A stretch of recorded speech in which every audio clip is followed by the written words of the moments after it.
Ici Nancy Ferron. Demain, c'est officiellement la rentrée. Il y a des bouchons de circulation à prévoir. Angoissé à cette idée, avez-vous pensé au covoiturage? Eh bien, on s'en reparle un peu plus tard au cours de l'émission. Là, c'est vrai, là. Au lendemain de la fête du travail, c'est vrai, c'est le retour. Là. Demain matin, là, ça va ressembler à Oh ça. mon Sur la Dieu Seigneur. majorité des voies d'accès Déjà? à Montréal. Oui. Même à Québec, il va y avoir du Je trafic. serais curieux de voir combien il y a de gens par véhicule. Ils sont seuls.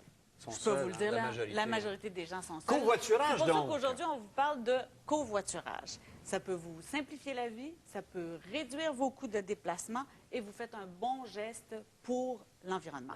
Comment on fait? Oui, comment on fait? Il ne connaît pas Parce tous mes qu'on voisins, peut puis pas je ne sais embarquer pas où avec ils des méchants, travaillent. il y a des Non, messieurs non, pas non, gentils. je sais pas. Alors, il y a un site Internet qui s'appelle covoituragemontréal.com. Et là, vous allez me voir, je vous fais la démonstration. Je me cherche quelqu'un pour voyager. Regardez. Dis pas ça, tout le monde va appeler.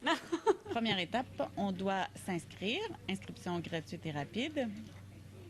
Une fois l'inscription faite, je dois me rendre dans mes itinéraires pour entrer mon itinéraire. Alors, je veux partir à, on va dire 8 heures le matin. Les jours, c'est les lundis, mardis, mercredis, jeudis et vendredis. Et mon retour de la rue Saint-Jacques à Saint-Eustache tous les jours.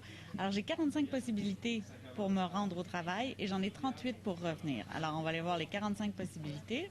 J'ai tous les gens qui s'offrent.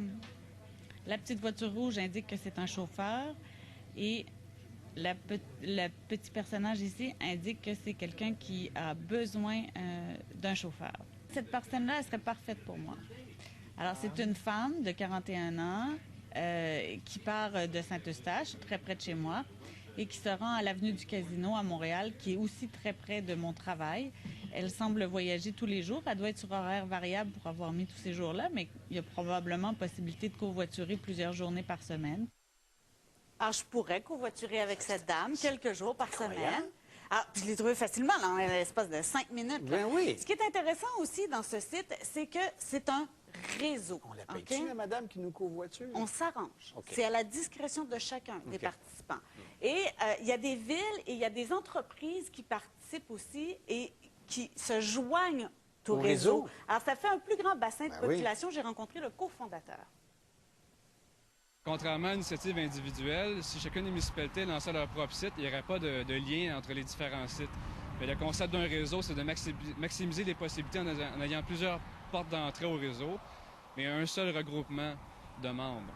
On peut aussi aller voir son employeur pour lui dire que ce serait intéressant qu'il participe au réseau. Oui, parce qu'il y a beaucoup d'avantages que l'employeur ou l'institution offre des programmes de covoiturage, autant pour l'employeur qui peut aider à réduire le taux d'absentéisme, augmenter les relations professionnelles entre les employés et étudiants. Ça soit aussi pour offrir un avantage de plus aux employés de réduire leur coût de transport. Et les employés ont avantage à pouvoir bénéficier d'un partenaire pour la conduite, peut-être moins de stress. Et les coûts de transport diminuent aussi. Bonne idée. Alors, il y a des trajets courte distance hebdomadaires, mais il y a aussi des trajets longue distance si vous voulez aller à Vancouver. Vancouver? Non, ça vous tente pas tout de suite. Merci beaucoup. Non, merci beaucoup.